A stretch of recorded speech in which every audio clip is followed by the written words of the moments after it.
A few years ago, my grandfather bequeathed ownership of his cabin, a place he had lovingly built back in the 80s. He and my grandma would occasionally take short trips there, spending a few days at a time. When I learned that I had inherited the cabin in his will, I felt a mix of excitement and sadness. You see, my grandparents often played a significant role in my life. Both my parents had jobs that required frequent travel, so I'd end up staying with my grandparents for weeks at a time. My frequent request was always the same: a trip to the cabin. Consequently, we had shared countless moments there when my parents were out of town. However, at the time when I received ownership of the cabin, I was just starting my first semester at an out-of-state college. Moving my belongings and had to wait until the following spring. When that long-awaited time came around, I made the drive back to my parents' house, picked up the keys, and eagerly started moving into my newfound property. The journey back to the cabin was like a trip down memory lane, filled with nostalgia. I was beyond thankful and happy that this cabin would be my first true home. Tucked away in the woods, the cabin wasn't as isolated as you might expect. The nearest city was only a 10-minute drive away, which offered a comforting sense of convenience. Upon my arrival, I immediately began planning the rejuvenation of the cabin. The lawn was overgrown, fallen trees and branches littered the property, and weeds seemed to spring up in every crack on the driveway. I decided to spend the rest of the night unpacking and save the yard work for the next day. The following morning, I took a nostalgic trip down memory lane, exploring the rooms that I hadn't seen in nearly a decade. To my surprise, the room I used to sleep in was exactly as I remembered it. My cherished race car collection, along with several toys and board games, still occupied the shelves. I sat there for quite a while, lost in a haze of memories, before finally snapping out of it and heading back outside. My belongings were limited to just a few bags, so I quickly finished unpacking. The inside desperately needed some attention. It was covered in dust and required a thorough vacuuming.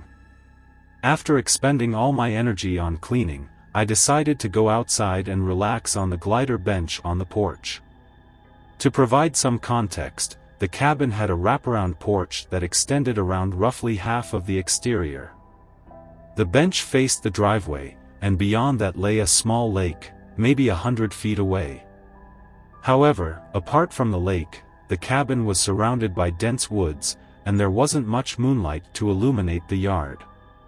During my visits with my grandparents, I often enjoyed kayaking with my grandpa on the lake. He had even built a small dock just in front of the lake, making it easier for us to get on and off the boat, considering the marshy ground surrounding it. As I gazed out at the lake, something in my peripheral vision made me do a double take. I spotted a figure walking towards the dock alongside the lake. They were approaching from the opposite side, and I watched in confusion, trying to decipher what someone was doing out there so late. My best guess was that it was a neighbor taking a late-night stroll or perhaps a late-night fisher. I continued to watch, intrigued, until the person reached the dock and sat down at the edge. It didn't strike me as particularly concerning at first. The cabin had been abandoned for some time, and it was likely that the neighbors didn't know I had just moved in. To avoid any potential awkward interaction, I decided to head inside and turn off the lights that were shining through the windows facing the lake. After a few minutes, I peeked out of the window to see if the person was still there, but they had vanished. It was then that I realized I had forgotten to bring curtains for my room, let alone for any window in the house. I began searching for anything that could serve as a makeshift curtain to block out the light. I found a box of white garbage bags under the kitchen sink, but they weren't suitable. I eventually settled on using a blanket and made my way into my grandparents' room to grab one off their old bed. As I lifted the first blanket, I noticed something peculiar. The sheets on the bed were strangely wrinkled, running from the top to the bottom, right down the center. It looked as though someone had been lying there. The last people to use that bed had been my grandparents, so I tried to convince myself that it was merely a remnant of their presence. But something about it felt off, and it stayed on my mind. I eventually fell asleep, only to be awakened by a loud noise. My eyes shot open, and I wondered what could have caused such a disturbance. I decided to get up and investigate, hoping that something had just fallen over somewhere in the house. The noise seemed to have come from the front of the cabin, so I tiptoed down the hallway toward the front door to check if anything looked out of the ordinary. As I peered out through the window, everything was pitch black. I flicked on the lights inside to see if anything had fallen, but the interior remained unchanged.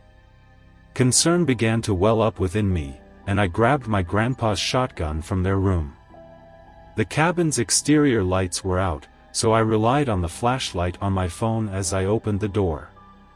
I cautiously scanned left and right as I stepped onto the wraparound porch, but nothing appeared unusual until I stumbled upon it, a basketball-sized hole in the porch that had most definitely not been there before. The wood around the hole was rotted and in dire need of repair, and I assumed an animal had fallen through. I pointed my flashlight into the hole, but what I saw sent chills down my spine.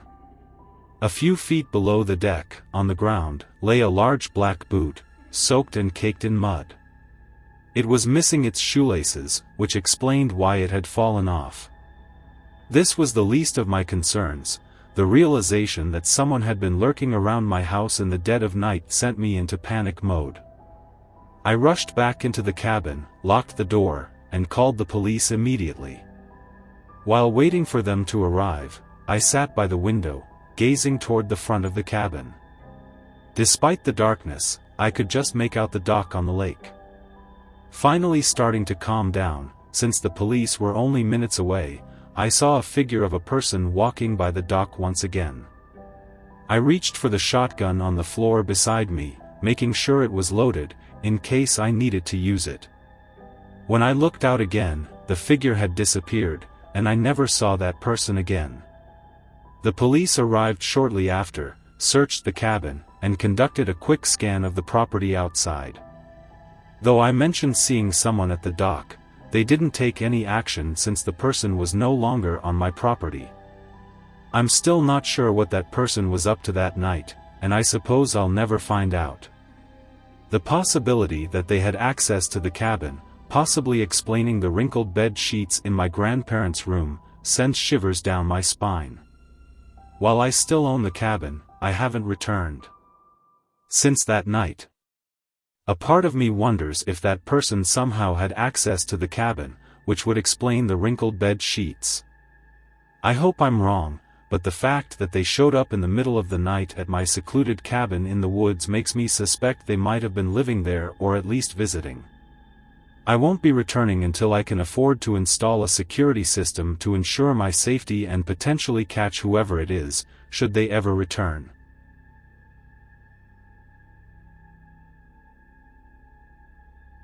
When I was in middle school, my parents enrolled me in the Boy Scouts.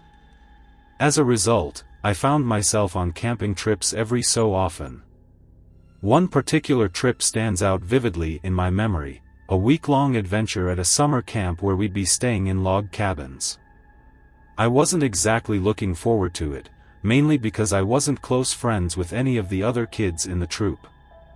On the day of departure, my parents dropped me off in the school parking lot, the designated meeting point before setting off. I barely exchanged a word with anyone. I had a strong feeling that this week was going to be long and challenging. Many of the kids in my troop seemed annoying and immature, even though they were my peers. When we arrived at the camp, I was taken aback by its size. Dirt roads stretched for miles into the woods, with several wooden buildings and grass fields scattered throughout the area. Once we reached our cabin, we began unloading our belongings. The cabin was cramped, with only 3 rooms, a kitchen, a dining area, and a room filled with bunk beds. It meant zero privacy for me the entire week. As the sun began to set, our scoutmaster gathered us in the bunk room. We were told that if we needed to use the restroom during the night, we had to bring a buddy with us, which was our bunkmate. The restroom facilities were located at the bottom of the hill our cabin sat on, making it a long walk for just a restroom break. I happened to be sharing a bunk with the most obnoxious kid in the entire troop, a persistent troublemaker named Brandon. I don't think he even knew my name, and we had never exchanged a word before. That first night was a living nightmare. The cabin claimed to have AC, but it felt like warm air blowing on my arm. Brandon and a friend he'd brought onto the bunk were giggling the entire time, likely playing a game on his contraband phone. His friend left eventually, but Brandon came down shortly after and started nudging me to wake up. I was already awake but had hoped he'd bring his friend to the bathroom with him. Instead, he followed the rules for the first time ever. I reluctantly got up, put on my boots, and followed him outside. The cabin echoed with snores, and the warm, still air outside was a welcome relief. We both used the urinals, then trudged back up the hill to the cabin. That night, I didn't sleep a wink, and I was rudely awakened at 7 a.m. by the scoutmaster banging on a metal bowl to wake us all up. Our days followed a routine of splitting into groups, each accompanied by a leader, and going through different stations. At these stations, we learned to tie knots, shoot arrows, and even took swimming tests in a nearby lake. The goal was to complete these tasks and earn merit badges by the end of the week. Everything went relatively smoothly until the fifth night. Lights out was at 10 p.m., and we all filed from the dining area into the bunk rooms. By then, I had befriended another kid named Jack. He was a bit on the quiet side, but we had some good conversations about our less-than-ideal living conditions. He also had trouble sleeping and didn't get along with his bunkmate. I had finally managed to catch a few hours of sleep when Brandon woke me up, needing to use the restroom. Irritated, I rolled out of bed, grabbed my boots, and followed him. I noticed that Jack and his bunkmate weren't in the room, assuming they were also headed to the restroom. I followed Brandon down the hill. When we reached the restroom, Brandon pulled on the handle, but it was locked. It was a multiple-occupancy restroom, so it should never be locked. We decided to walk around the back, facing the woods. As I reached the back, Brandon signaled for me to be quiet. I stopped, listened, and heard a hushed conversation from inside the restroom. An adult man was talking to someone, with occasional whispers that reached the ventilation window. Panic set in, and I told Brandon we should leave immediately. He, however, seemed intrigued. Instead of going back, he walked up to the bathroom door and started banging on it. I took a few steps back and stood to the side, not wanting to be implicated if a janitor came out, thinking we were disturbing them. Seconds passed, and then the door swung open. A grown man in a white t-shirt and jeans emerged, forcibly pulling Brandon inside and closing the door behind them. I couldn't believe what I had just witnessed, and fear gripped me. I ran up the hill as fast as my legs could carry me to alert our scoutmaster in the cabin. Frantically, I moved from bunk to bunk, trying to find the scoutmaster. I didn't know where he was sleeping, but I began shouting his name, even if it meant waking everyone up. He finally appeared, accompanied by another adult, and I led them to the restroom. I stayed back as they pounded on the bathroom door, but no one responded. Finally, the door swung open, and the same man was there. This time, the scoutmaster forced his way inside, accompanied by the other adult, and the door shut behind them, leaving me standing there alone in the dark. About a minute later, the other adult from our troop came sprinting out of the restroom, signaling for me to follow him. We made our way back to the cabin. Shortly after, the police arrived, and the cabin's lights were turned on, waking everyone up. They took attendance to ensure that everyone was there, but Brandon, Jack, and Jack's bunkmate were missing. I felt sick to my stomach, wondering what had happened to them. None of the leaders spoke about the incident or provided any information to us. It wasn't until I got back home that I learned the full story. My parents, unbeknownst to me, had been informed of the incident, and they sat me down at the kitchen table to talk about it. They assured me that I could tell them anything without getting into trouble. I recounted what had happened the night I went to the restroom with Brandon. They knew the whole story but wanted to hear it from me. It turned out that a local man had sneaked onto the campgrounds and had hidden in the restroom that night, intending to harm anyone who walked in. Fortunately, the scoutmaster and the other adult were able to subdue the man before he could carry out his sinister plans. After that trip, I never saw Jack again, but I knew his parents had pulled him out of scouts. My parents followed suit shortly after. I couldn't help but think about how easily that could have been me instead of them.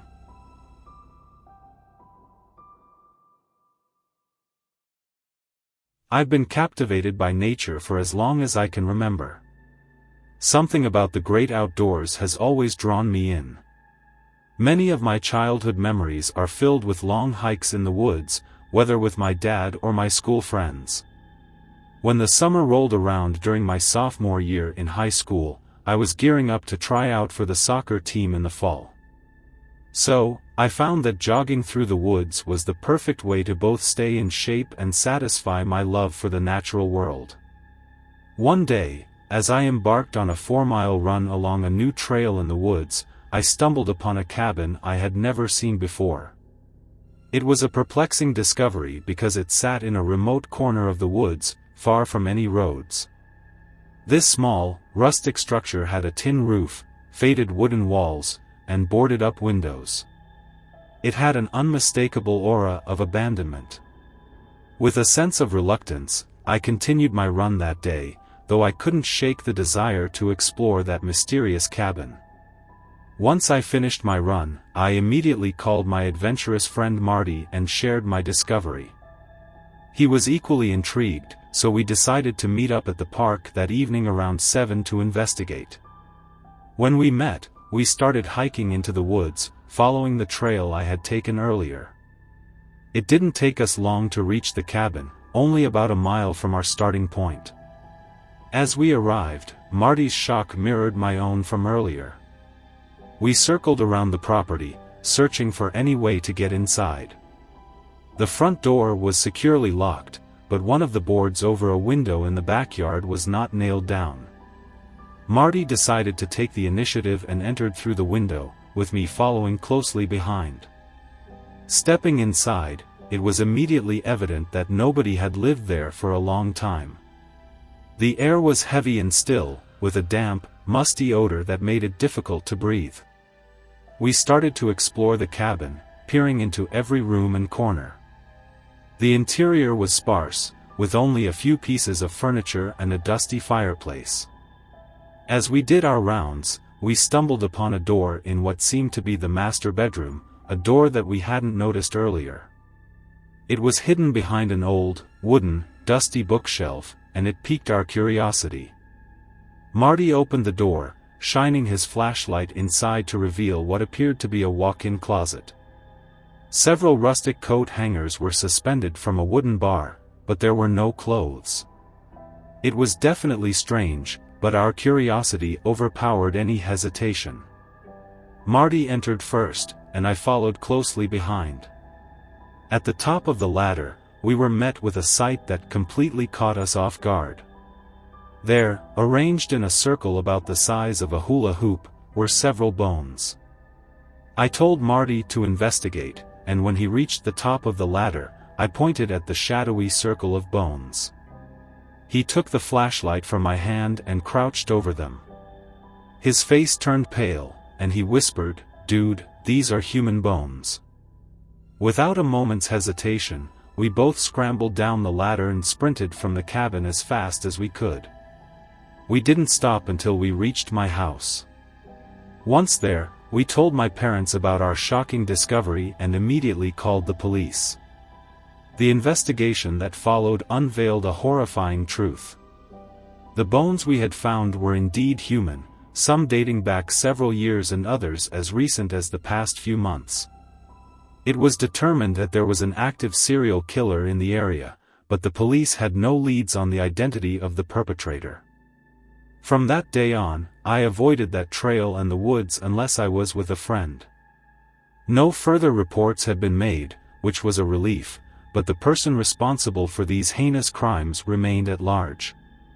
The unsettling feeling of knowing that the killer had not been caught continued to hang over us.